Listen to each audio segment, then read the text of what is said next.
Hello, Laziali all over the world. Welcome to another episode of Lazio Lounge. This is probably one of the most important week, or could be one of the most important week of this season for Lazio. Not only because Sunday there is a game quite interesting, quite popular in Lazio fan, but because Tuesday night there is Lazio Feyenoord, and Lazio needs to win this game to keep the hopes of going through the Champions League alive. But with Alison McKenzie, we have to go back and talk about Friday's game against Bologna. Probably, Alison, one of the most bizarre games ever played from Lazio. We lost the game. Bologna had two shots on target in all the game, and they scored one of them. So concerning. Yes, demonstrating the exact kind of clinical edge in front of goal that Lazio are so badly lacking at the moment. And I think really that has been the biggest takeaway from that game. Just this complete bluntness in attack, and the last minute penalty bailed us out against Fiorentina. But against a well-organized Bologna side, they just didn't have enough to really threaten. And it's a problem. There's a real issue with this side in attack, and we've been talking about it for a long time, but I think this game on Friday was probably one of the biggest examples yet of how much of an issue that's become. You know, in the last four games, Lazio scored 4 goals, and of these 4 goals, 2 are penalty. One you were mentioning against Fiorentina, and the other one against Feyenoord. So pretty much we scored only 2 goals outside from free kicks, and they all came from Sassuolo Lazio. That's a big issue, right? And the problem is that we started Castellanos, we started Ciro. Not a big difference, right?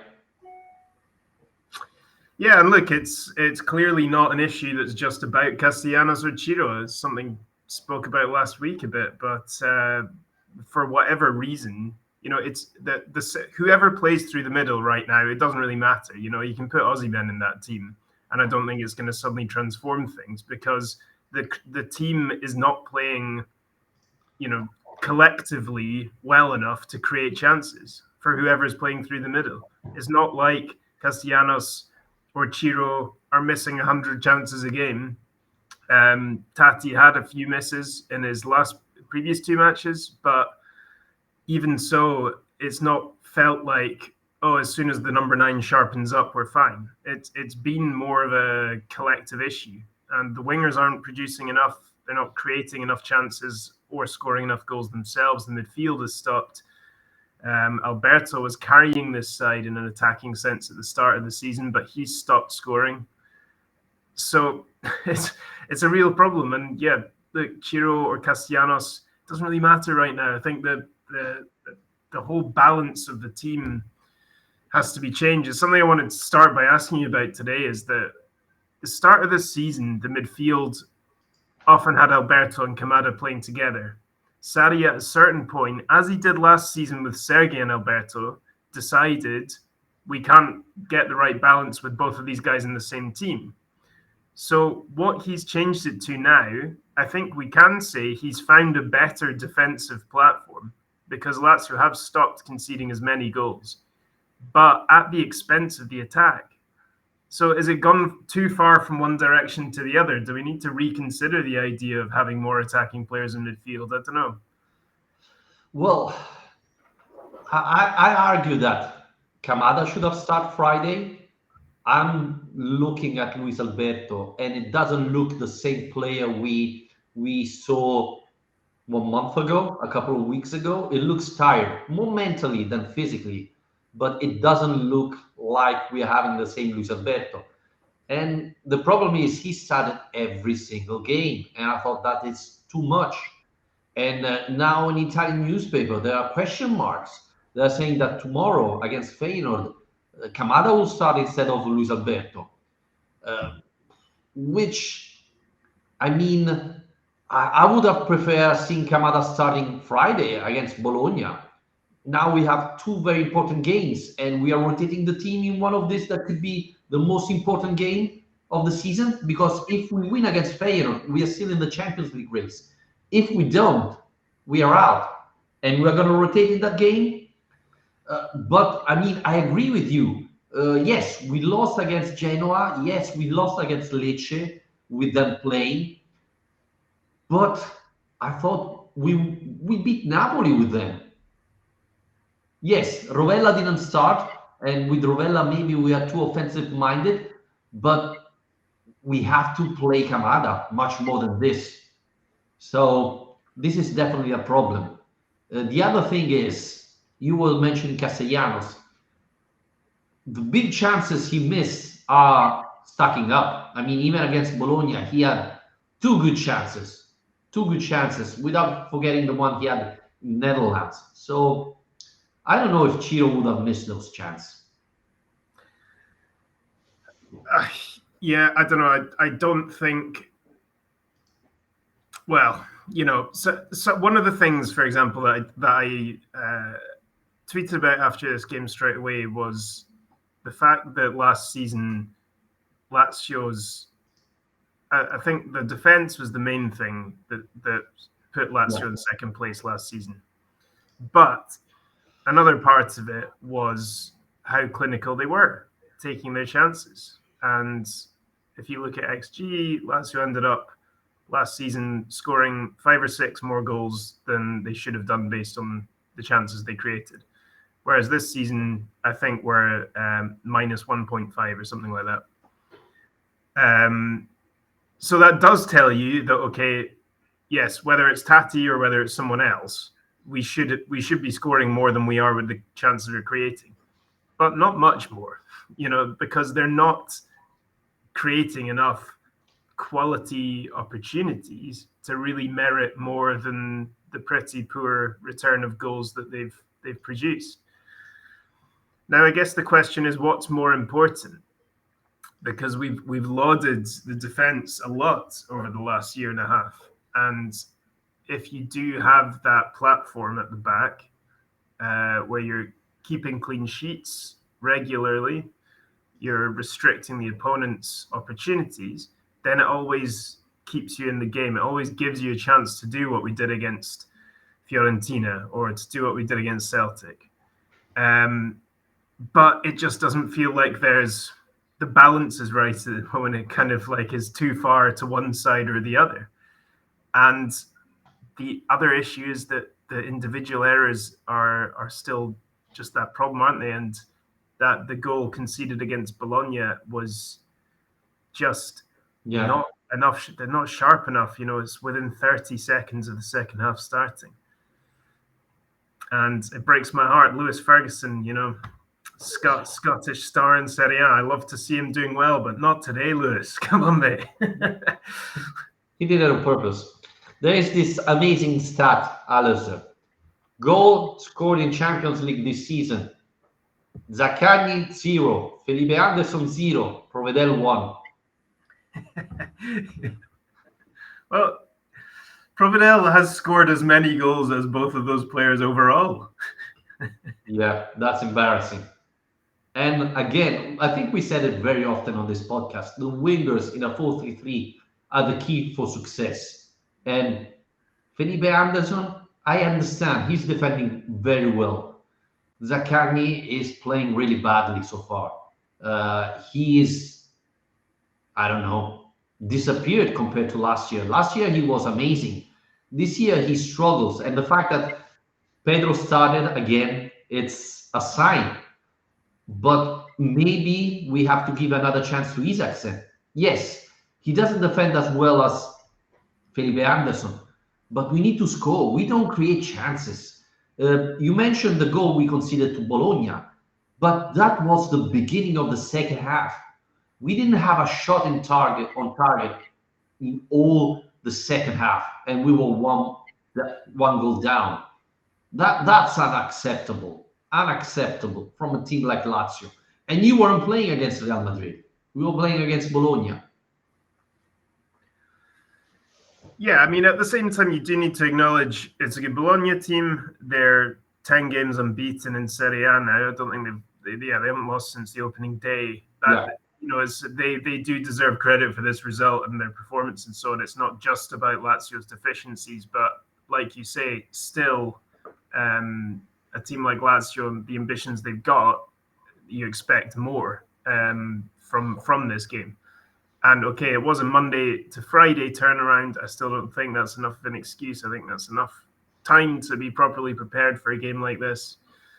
And it was disappointing the way the goal was conceded because it felt like they hadn't mentally switched on really to start that second half. But I don't know. I mean, a lot of the post match, both the comments we got on our own channel and also the comments I'm seeing generally in the Italian press and around social media are about Sarri, and the focus of people's concern is switching more to Sarri now, I would say. Rightly or wrongly, I don't know. What do you think? Because we talk about a lot, all the individuals here, and you've just mentioned Isaacson. Time to do him. We were talking about Tati or Chiro and rotating the wingers, which was good to see him finally doing the midfield. What's the best lineup, so on.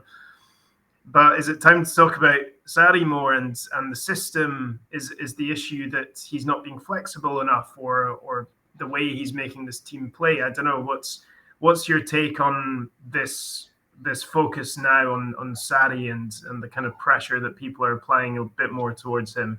Well, I think talking about the Italian press, I think the Italian press, especially the Lazio press, doesn't love Sarri. And they felt like he's the enemy. They're comparing Inzaghi was their friend, and now they're attacking the enemy, which I don't understand why. But going back to Bologna, as I mentioned at the beginning, I thought the mistake from Sarri was picking the wrong players. Luis Alberto is tired. I can understand that you think he can change the game, and so you're picking up. But now you have Kamada. I mean, Kamada won the Europe League. You have to give him more playtime to a player like that. You don't want to play Kamada and Luis Alberto together. Okay, rest Luis Alberto, play Kamada. Give an opportunity to Cataldi. Maybe things can change. Vecino hardly played in the last two games. So I think rotating a little bit more, that's the Sarri's fault. But again, if Felipe Anderson doesn't dribble past anybody, you cannot blame Sarri, right? If Zaccagni is a ghost, then you cannot say it's Sarri's fault.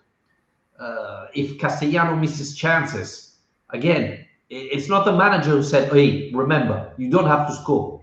So I think it's when the team loses, everybody's fault, even Alistair's fault, obviously. But you cannot blame only the manager, right? You can't blame only the manager, but they are the one who's ultimately selecting the team and creating the strategy, the kind of tactical blueprint. And I think that's the thing I would hold up against him more, is the overarching kind of way the team is playing. Seems to be a bit confused this season. Even if at times it didn't always work last season, I think we saw more of an identity, more of an idea of what he was trying to do. Whereas this season it's swung around a lot more. And yeah, we can always go back to, okay, we've lost Milinkovic-Savic, and he's a world-class player who helped this team a lot in both attacking and defensive phases. But it is ultimately the same core of players, the same spine of that team, the same leaders in there, with a lot more options in the squad now as well, across the team, on the wings and midfield.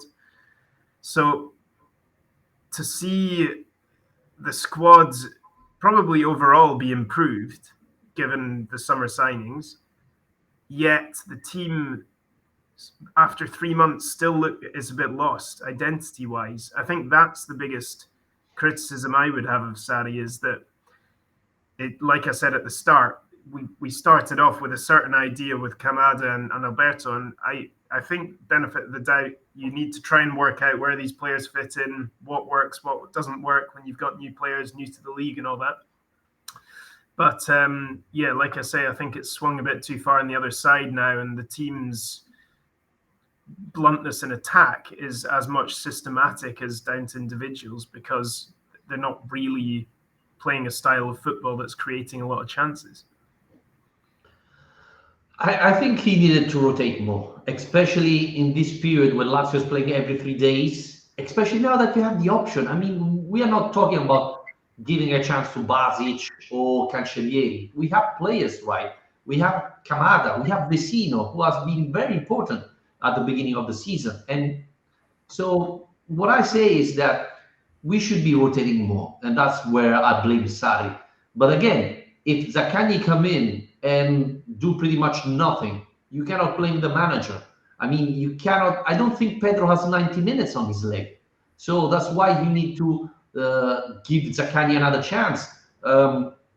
Probably bring in Isaacsen more, but honestly, I thought against Bologna we would have seen much more rotation. And now the question is, are you going to rotate on the biggest game of the season, Lazio Feyenoord?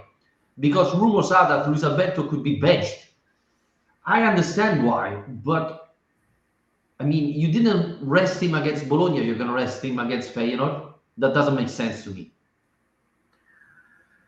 Yeah, and that would be, I mean, it's not happened yet, so you can't really talk about that too much, but it would be probably bad management of energy levels, because the issue has been that Alberto's starting every game because we rely on him too much, but lo and behold, his performances have started to decline a bit because the more he plays, the tireder he gets, and he's not able to influence the matches in the way he was at the start of the season.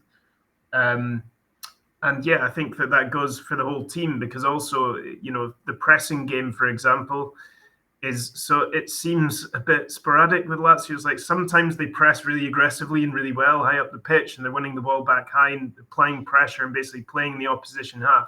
And you think, this looks really good, and this looks like Sarri ball as we know it and the way we want to play. But it doesn't happen in every match, and it doesn't happen throughout every match. It seems to happen in certain periods.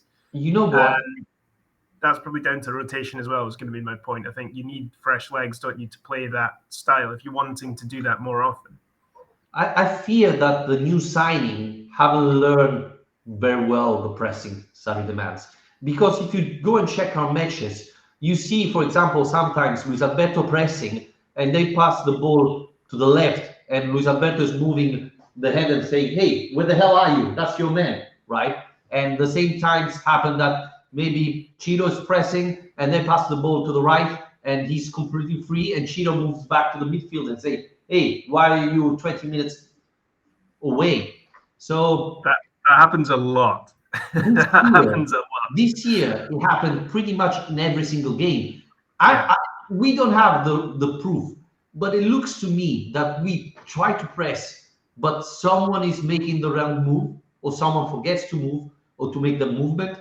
And so it's very dangerous, because if you press like that, like for example in the Bologna's goal, Lazzari runs to the player and he simply passed the ball higher and he's done. And we are in a counter-attack position with no counter-attack from them. So I think this is the biggest issue. Against Sassuolo, we have been perfect.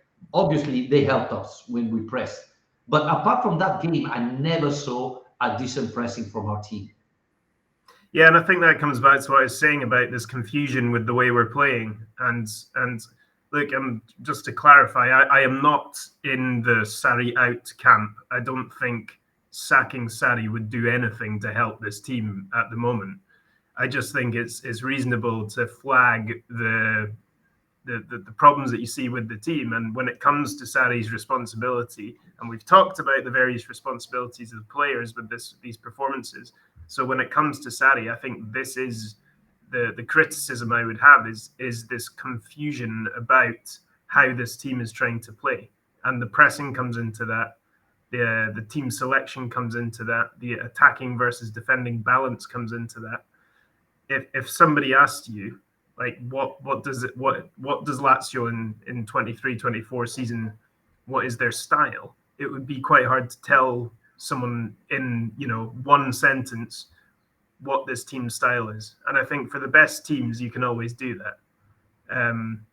So that's a bit of a problem. And I think this week is so big, moving forward now to looking at Feyenoord a bit. But how big is this? Because if people are starting to question Sarri now after Bologna, he's got Feyenoord coming up, which could decide where Lazio's hopes are in the Champions League, and then the Rome derby, which we all know is a kind of make or break fixture quite often. So this is a massive week for him to find the answers. Funny enough, it happened last year as well, right? We played against Feyenoord, but in Denmark, and then we had the derby, and I wasn't happy because I thought we lost the most important game. And my fear, Alistair, is that we will do the same. The players will focus on Sunday instead of Tuesday. And it's a Champions League game. I hope they will act differently. But we don't have to forget, Feyenoord is a good team. We saw it away. They pressure high. They have very good skilled players. Uh, they create and finalize every chances they have. So I think it's going to be a very complicated match, and I'm a little bit concerned because we have to play our best 11 to win. So I don't want to go out for the Champions League. I honestly prefer to win Tuesday and lose Sunday if I have to choose. Obviously, I want to win both games, but I think again the Champions League is more important. Yeah, I mean, it's a huge competition to raise the profile of the club, to attract potential signings to the club, to bring in armchair fans to the club, to bring in a hell of a lot of money to the club if they get through to the knockout stages.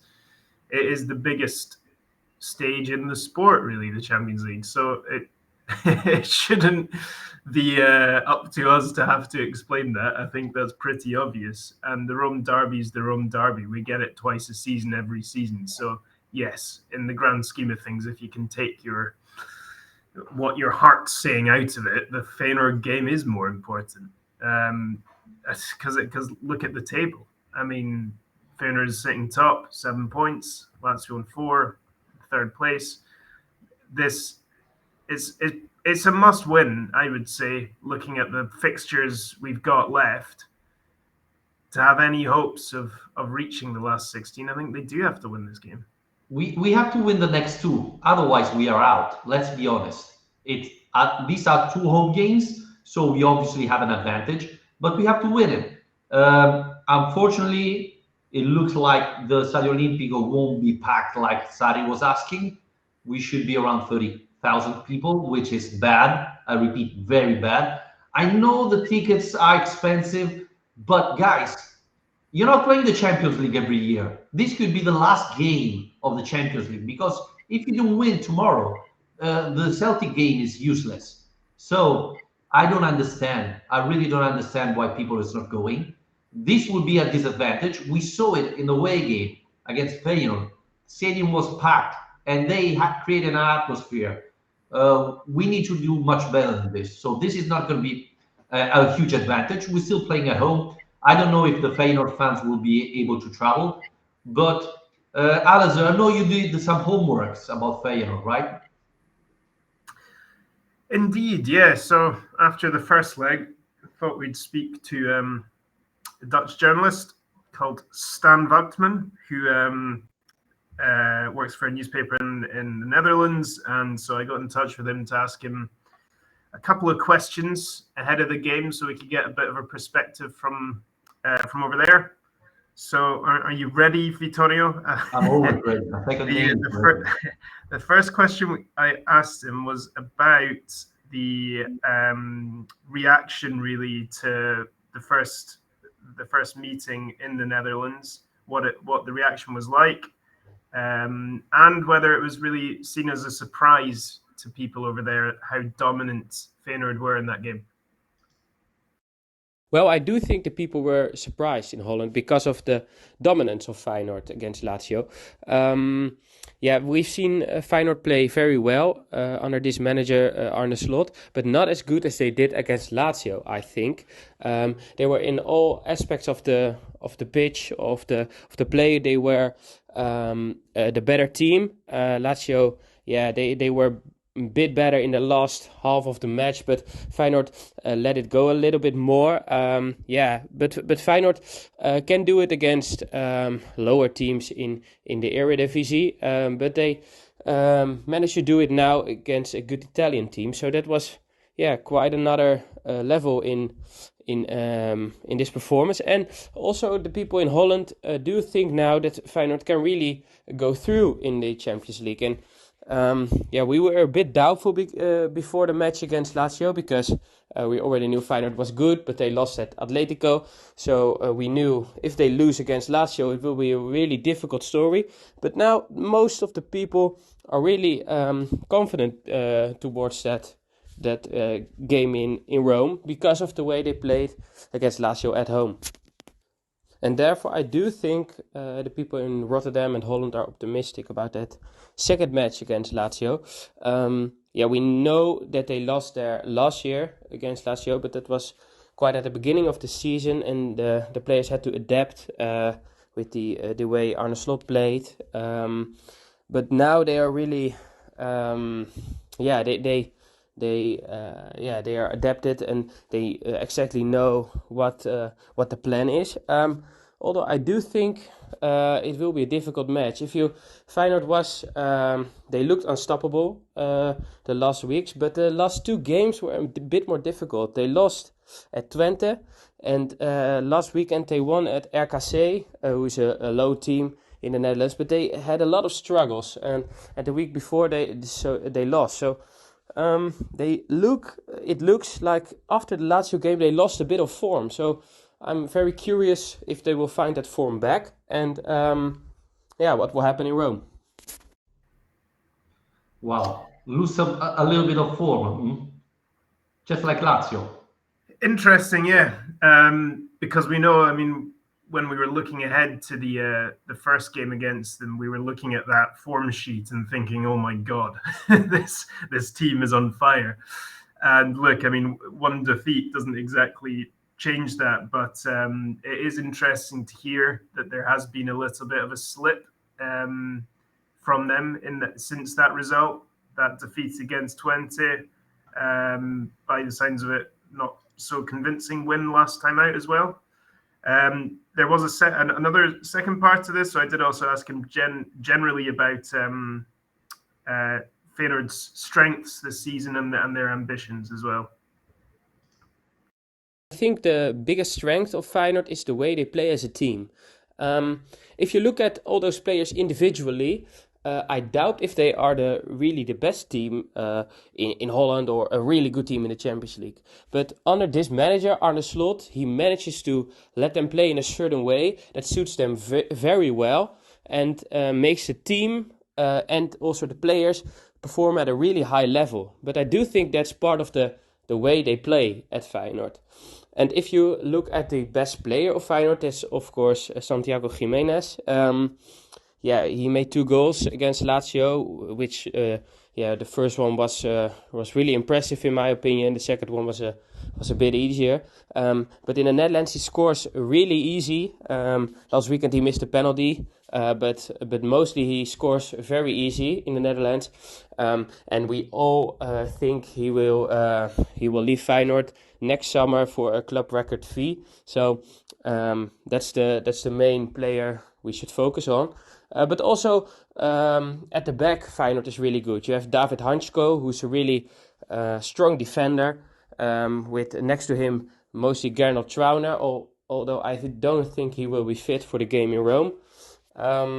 But at the back, they are really good. You have Lucherel Geertruida also a young, talented defender. So that's the basis of Feyenoord. And then in the middle, they have some creative players. So they are just really they have talented players, but I do think it's mostly part of the Yeah, the way they play under this manager Arne Slot. So I think a lot of credit should go to him.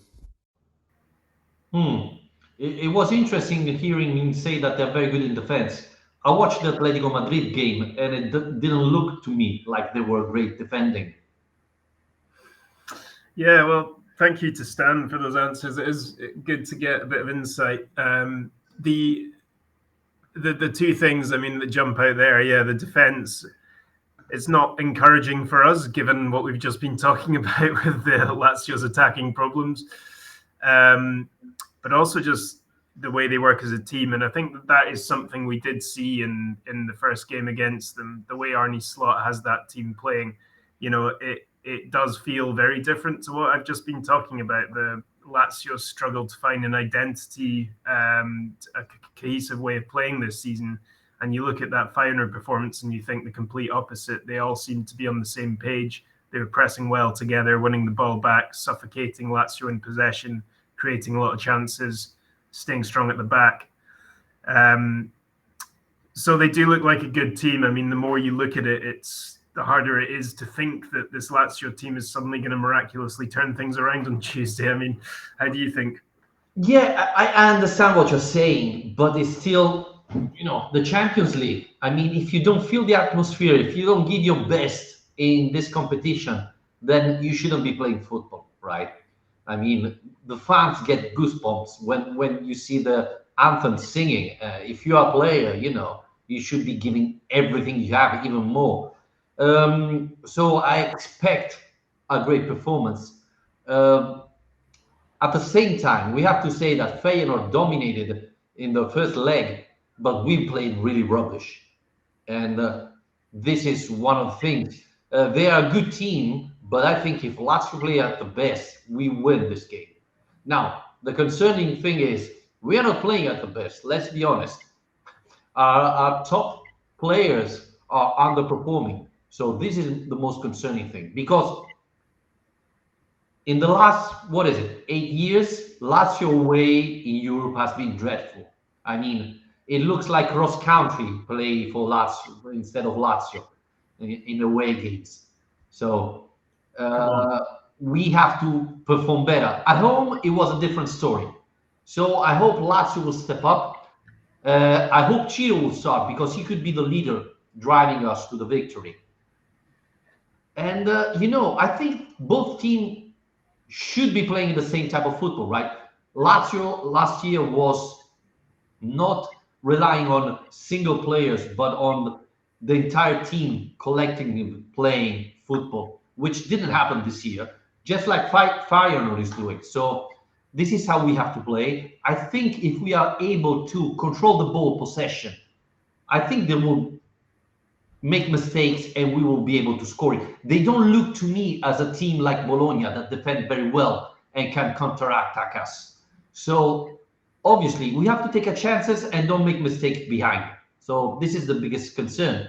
And the story of the last 4 or 5 games tell us that Lazio wasn't able to do it. Yeah, I mean, the good thing about the group stage is you get another chance, right? So, I mean, I Yeah, think but this is Sarri the last one, right? perhaps, yeah.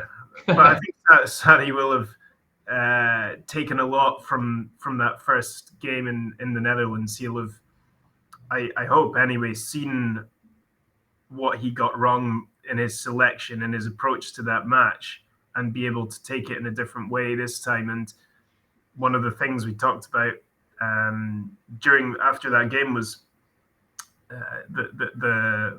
the Lazio, the way Lazio were kind of dominated in possession. They perhaps need their best, most comfortable players on the ball to be lining up in defence as well as in midfield, so that they can actually control the building out from the back a bit better in a way that they didn't manage to.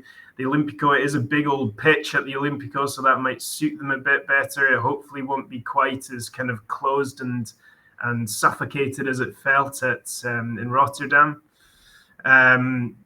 Yeah, but I do think the point you make about the ticket sales is such a shame as well, and it is worth dwelling on because this has been something we've kind of not really spoken about so much this season, but it's an ongoing issue that Lazio's ticket prices have been one of the highest in Italy this year, and it's really affecting attendances. But I do agree with you. I think that regardless of that, the people who are buying tickets week on week should be prioritizing this game to be getting a ticket for. So it is surprising, and Yeah, it does suck energy out of the place a bit when there's 30,000 empty seats. So it's a and real let shame. me add something. You could get the season tickets for the Champions League and pay less than this. So you had your opportunity. You didn't take it. I understand 45 euros for the Curva, it's a lot. But, it's Champions League, Yeah, you only get 3 games. and it's not that next year we're going to be there for sure. This could be the last game that counted in the Champions League for who knows, right? So if you're not there and you can afford it, obviously, then it's your fault, honestly. I just don't understand why there wouldn't be more excitement about it. And maybe it's just because of the way the team's playing at the moment. Maybe that feeds into it a bit. Is it sucking some of the excitement out of this Champions League campaign for fans just watching the team playing in Serie A every week? And if you think about it, like we were in the Champions League 3 years ago. That was the first time since 2007. That's how long it had been. But that year we were there. It was COVID. There were no fans in the stadium. So this has been the first opportunity for 15 years, or more, for fans to come to the stadium and watch Champions League matches. I mean, some of them are just doing it because it's Lotito the owner, and I don't want to give money to Lotito and things like that, which are completely useless things. It's rubbish. But it affects you. If you have communicators in the Lazio atmosphere, in the Lazio ambient, saying, Lotito is the devil, you give money to Lotito, blah, blah, blah. People start believing in this, and they don't show up to games. And the disadvantage is all for Lazio. So it's a shame. It's really a shame. Again, 45 euros, it's a lot for a curva, but we're not talking about $200. It's still affordable for a lot of people. And in Rome, it's not that cold. It's not that you're saying, hey, it's going to snow, it's going to be a nightmare. No, it's still quite warm for being November. Yeah. That's a shame. And especially, you mentioned Sarri's comments as well. I mean, he basically said, we need to treat them the way they've treated us, and we need the stadium to be like an inferno, like hell. And it's still true that if the stands participate to the game, it's going to be a nice atmosphere, but you're going to see a lot of empty seats. That's bad. That's bad. Yeah. Alasdair, I think we're going to wrap it up here. Not in a nice note, but it's not a great moment for us. Let's hope that this week changes everything. Again, thanks everybody for listening. Please rate and review the podcast wherever you're listening to us. If you go on YouTube, please subscribe to our YouTube channel, and we'll be back after this game. Take care. Cheers.